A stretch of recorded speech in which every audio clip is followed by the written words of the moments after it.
चलिए आज अपने मेजरमेंट की थोड़ी इकाइयां कर लेते हैं। तो छोटी इकाई होती है जैसे कि deca, hecto, kilo, mega, giga, tera. ये जैसे पॉजिटिव के अंदर चलते हैं, इधर और नेगेटिव के अंदर चलते हैं छोटी इकाइयां, और ये होते हैं इनकी बड़ी इकाइयों के मान।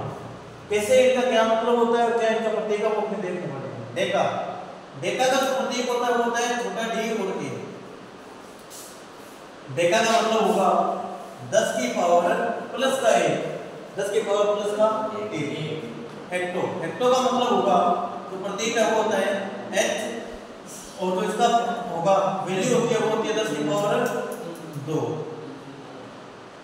किलो को छोटे k से दिखाते हैं और जो इसकी वैल्यू है वो होती है 10 की पावर 3। मेगा को बड़े m से बड़ा m, वैल्यू होती है इसकी मेगा की 10 की पावर 6।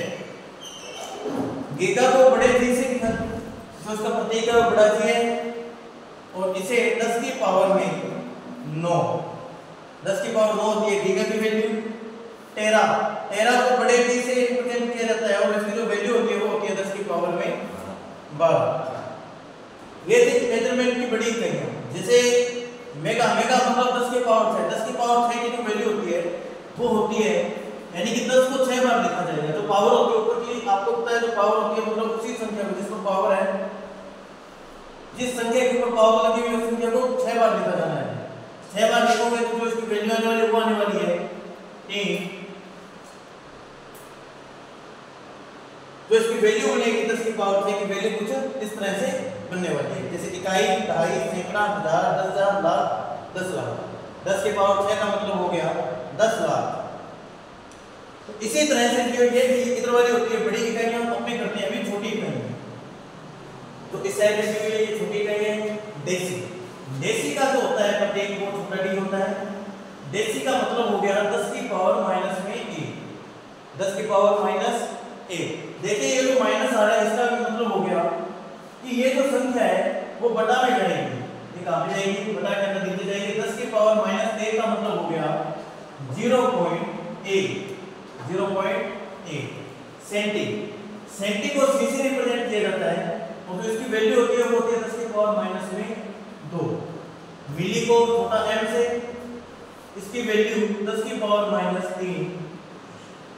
माइक्रो, माइक्रो को म्यू से दिखाया जाता है, रिप्रेजेंट किया जाता है, इसकी जो वैल्यू होती है वो होती है 10 की पावर माइनस में 6। नैनो को छोटा n से, वैल्यू होती है 10 की पावर माइनस 9। पिको को p से, छोटा p, वैल्यू हो जाएगी इसकी 10 की पावर माइनस में 12। इनका क्या मतलब हुआ, जैसे इसकी वैल्यू ये वाली है तो सेंटी की मतलब वैल्यू क्या आएगी, सेंटी वैल्यू आएगी वो आएगी 1/100, क्योंकि ऊपर की जो पावर होती है माइनस के अंदर अगर कोई पावर आ रही है तो पावर नीचे जाकर कहां पे होगी, प्लस के अंदर। इसे प्लस में करना है मतलब इसको कहां पे लेके जाना पड़ेगा, नीचे लेके जाना पड़ेगा। 1 का 100वां भाग, 1 का 100वां भाग क्या होता है, सेंटी होता है। 1 का 100वां भाग क्या होता है, सेंटी।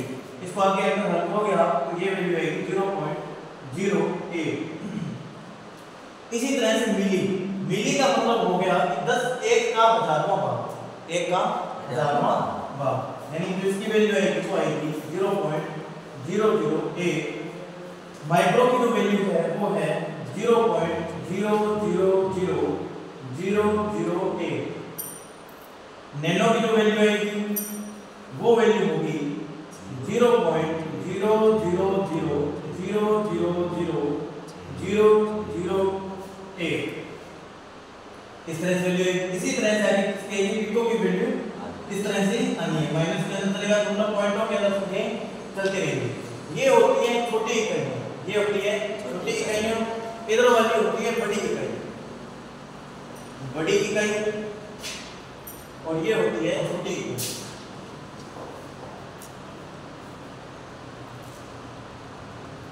बड़ी इकाई और छोटी इकाई, यानी कि बहुत बड़ी संख्या बन रही है उसको अगर आप छोटे में दिखाना चाहते हो तो आप बड़ी इकाइयों में काम में लेंगे।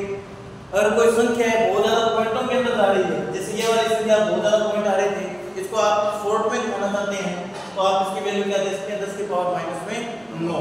अगर आप ये 10 की पावर माइनस 9 लिखते हैं तो भी ठीक है। अगर कहीं पे ऐसा लिखा होता है, जैसे कोई संख्या का एग्जांपल लेते हैं, कोई लिखा हुआ था कि 10 नैनो, ये जो वैल्यू आई है कहीं पे ये वैल्यू आई है किस संख्या की, इसका मतलब हो गया कि जो 10 की वैल्यू है वो पूरी पूरी क्या आएगी 10 की पावर माइनस में 9।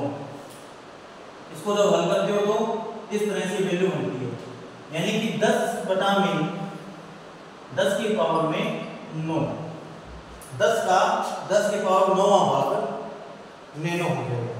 यानी कि किसी भी संख्या को शॉर्ट में दिखाने के लिए उन्हें इकाइयों को काम में लिया जाता है। उम्मीद करते हैं कि आपको ये समझ में आया होगा।